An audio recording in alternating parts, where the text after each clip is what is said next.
Lebih sering lihat dia di TV kita. Pak Menteri ya, ini lagi rame soal tambang-tambang untuk ormas ini.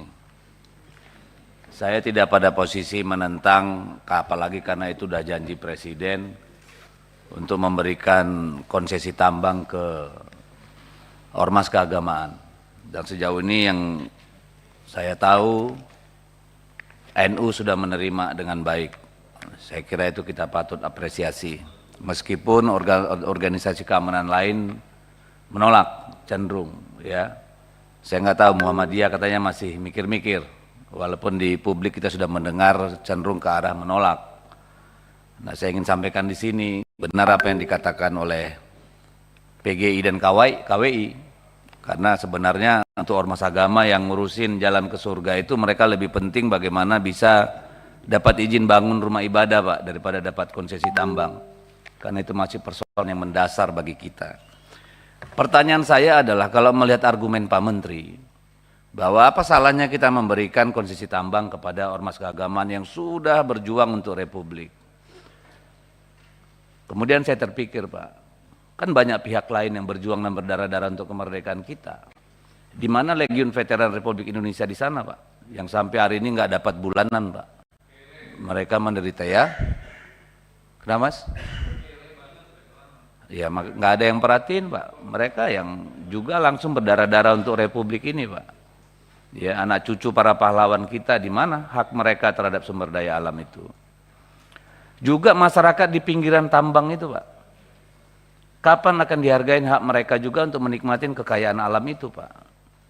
Apakah hanya karena ormas-ormas keagamaan ini quote and quote dia nggak berjasa dan kemudian katakanlah dalam konteks politik memang itu diperlukan. Tetapi keadilan yang paling mendasar itu dibutuhkan orang-orang di sekitar tambang, Pak. Masyarakat adat, penduduk asli, di mana hak mereka, Pak? Mereka yang berdiam dari ribuan tahun Republik itu di dapil saya Kalimantan Utara sana, ratusan kapal tiap hari ada di laut, memindahkan batu bara untuk diekspor keluar, mereka cuma gigit jari, Pak. Jangankan tambang, tanah mereka pun diambilin untuk yang namanya plasma dan inti yang sampai sekarang konflik semua, Pak. Gimana Menteri Investasi memikirkan keadilan substansif seperti ini, Pak, distribusi keadilan itu. Jadi saya berharap kalau memang negara mau bayar utang sama rakyatnya yang sudah berjuang, karena kemerdekaan kita ini kan hasil perjuangan semua orang, Pak. Bagaimana dengan ormas, OKP dan sebagainya yang sudah lama ada misalnya. Ini kan harus dipikirkan juga, Pak. Terutama masyarakat pribumi asli di sana, Pak. Bukan masyarakat pribumi, masyarakat setempat, indigenous people. Banyak organisasi adat di Kalimantan, Pak. Hampir semua desa, kecamatan itu ada lembaga adatnya, Pak. Kapan mereka mendapatkan remah-remah kekayaan alam kita ini, Pak? Karena tambang itu semua Kalimantan, Pak. Kalimantan, Sumatera, Sulawesi, nggak ada di Jawa, Pak. Ini gimana kita? Kalau memang serius memberikan keadilan, ya keadilan itu harus berkeadilan. Jangan hanya adil dari sisi elit, itu yang pertama. Yang kedua, saya melihat bahwa sejauh ini mantra kita terhadap investasi itu, dia seolah-olah menjadi katakanlah tulang punggung pembangunan kita, Pak. No. Undang-Undang Dasar 45 itu mengatakan bahwa kekayaan alam kita itu atau ekonomi kita itu untuk kita, Pak. Saya pernah bertanya sebenarnya berapa banyak sih tenaga kerja yang diambil oleh para investor itu? Berapa banyak? Yang kita tahu kalau bicara data statistik, 96% tenaga kerja kita itu diserap oleh UMKM, Pak. Bukan oleh investasi, yang ribuan triliun itu, enggak. UMKM. Lalu gimana kita, Pak, di situ, Pak? Saya dari awal mengingatkan Pak Menteri bahwa sumber daya alam itu adalah modal dasar pembangunan kita, Pak. Bukan komoditas yang kita jual untuk generasi hari ini. Uang kekayaan alam itu kita pinjam dari anak cucu kita kok, Pak. Bukan hak kita untuk diumbar-umbar. Saya kira, saya nggak tahu filosofi seperti ini apakah masih pernah terpikirkan oleh kita. Yang ketiga soal Starlink. Kalau bisik-bisik yang saya terima itu cuma buat ngerame-ramein World Water Forum. kehendak untuk menjadikan itu benar-benar internationally recognized. Tapi untuk menghadirkan Elon Musk, kita harus membuka. Starlink itu menguasai dan nanti akan menghegemoni yang namanya industri seluler kita, Pak.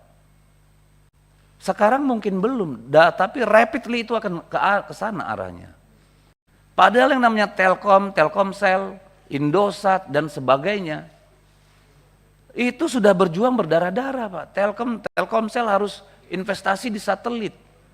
Sekarang ada orang kaya yang kerjanya hanya itu, dia bikin satelit low orbit, seluruh wilayah kita terbuka untuk dia without due process.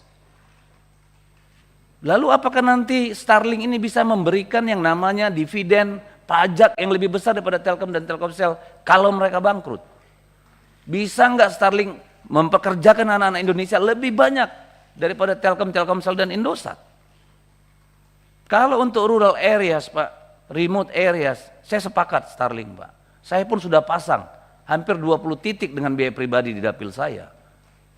Tapi kalau itu kemudian mengurangi kemampuan operator Telkomsel kita, notabene-nya BUMN, kita kan harus mikir dulu, Pak. Mau kemana arahnya? Belum lagi dari sisi national security, Pak. Sekarang okelah bahwa mereka belum secanggih yang fiber optik. Tapi lama-lama akan ke sana, Pak. Saya betul-betul heran mendengar pernyataan menteri senior kita yang bilang, kalau lu inovasi ya biarin mati lu sendiri. Kok begitu mikirin bangsa ini?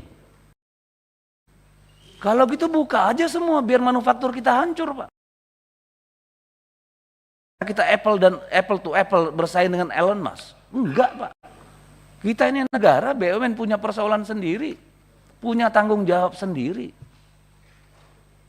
Ini menurut saya masalah yang serius, Pak. Kalau begitulah cara pandang menteri senior kita, Pak. Di mana kedaulatan kita? Di mana dignity kita sebagai bangsa? Ini kan ngawur kalau menurut saya. Lalu saya melihat target investasi, Pak. Ini saya bangga sama Pak Bahlil karena investasi di luar Jawa meningkat terus. Ya, komitmen terhadap luar Jawa itu bagus. 48,3 tahun 2020, sekarang 51,7. But ada tapinya, Pak. Bagi saya itu berarti hampir semua investor ini hanya mengejar sumber daya alam kita. Benar enggak? Bahwa mayoritas daripada investasi ini hanya untuk mengeruk kekayaan alam kita. Itu kenapa mereka lari. Dan sejauh mana implikasinya terhadap peningkatan kesejahteraan rakyat, kasih kami angka, Pak. Bagaimana peningkatan misalnya ketimpangan di daerah itu memang terjawab dengan investasi di luar Jawa itu, Pak. Atau yang justru masif adalah kerusakan lingkungan dan konflik-konflik agraria. Konflik-konflik akses terhadap tanah. Supaya kebanggaan kita sempurna nih, Pak, sama Kementerian Investasi. Bahwa sudah mulai bergeser dari Jawa ke luar Jawa. Tapi kita mau yang di luar Jawa itu tidak menyisakan penderitaan juga gitu. Apakah dengan banyaknya investasi di luar Jawa otomatis buat sejahtera, otomatis membuat economic scale-nya meningkat, pendapatan daerahnya bertambah. Ini kan nggak bisa hanya melihat ini investasi, yang lain urusan yang lain, nggak bisa, Pak. Ini kan saya mohon Pak Menteri, katanya saya tahu kan Pak Menteri juga aktivis dan sangat kuat, apalagi berasal dari luar daerah. Kami mau distribusi keadilan itu yang benar-benar, Pak, bukan distribusi keadilan di atas kertas. Sumber daya alam itu akan habis pada waktunya. Ketika nikel habis di Halmahera di Maluku sana, apa yang tersisa buat mereka? Apa sih yang tersisa? Kecuali kolam-kolam menganga sebesar itu, yang nggak bisa buat bertani, nggak bisa buat apapun. Environmental cost-nya dihitung nggak? How to recover that big holes everywhere in that islands? Kita hitung nggak? Ini menurut saya mungkin bukan tanggung jawab Bapak, tapi sebagai sebuah rezim saya kira harus mikirin itu, Pak. Tanggung jawab sosial kita ke depan. Lalu yang kelima ya, sorry, mohon maaf Pak Menteri, kita lama nggak ketemu. Jadi aku suratnya nih, salah Pak Menteri. Lalu Ini investasi kenaikannya itu, Pak. Dari berapa ini? 1.650 ke 1.800 sampai 1.300. Apakah belum ada gambaran dari Kementerian Investasi terhadap eskalasi peningkatan potensi investasi di IKN, Pak? Ini kenaikan 300 ini bayangannya Kementerian Investasi akan didapat dari mana, Pak? Karena saya melihat, jujur aja yang saya dengar, bahwa IKN tidak lagi menjadi target prioritas nomor 1 dari pemerintahan mendatang. So, seperti janji Presiden sebelumnya bahwa IKN ini majoritinya akan datang dari investor asing, kan harus dikebut, Pak. Otherwise, APBN lagi. Atau utang baru. Nah, ini kan perlu kami dengar juga, Pak. Apakah target investasi IKN masuk dalam rencana kerja pemerintah 2025 ini yang menargetkan 1.800 sampai 1.900 triliun untuk investasi. Apakah investasi IKN itu masuk ke dalam itu? Lalu yang terakhir sekali, mohon maaf pimpinan, karena sedang berulang tahun saya lama-lamain, paling nanti tinggal disalam aja. Ini soal Gini ratio. Bapak di sini membandingkan antara peningkatan investasi dengan Gini ratio. Apakah ini hitungan yang di luar dari khusus kepada dampak investasi kenaikan Gini ratio itu, atau akumulatif dari seluruh faktor-faktor ekonomi kita? Ya, karena kan kalau ditaruh di sini asumsi saya bahwa itu adalah impact daripada kenaikan investasi. Atau kalau tidak, apakah dia merupakan agregat dari seluruh komponen yang ada gitu, Pak Menteri?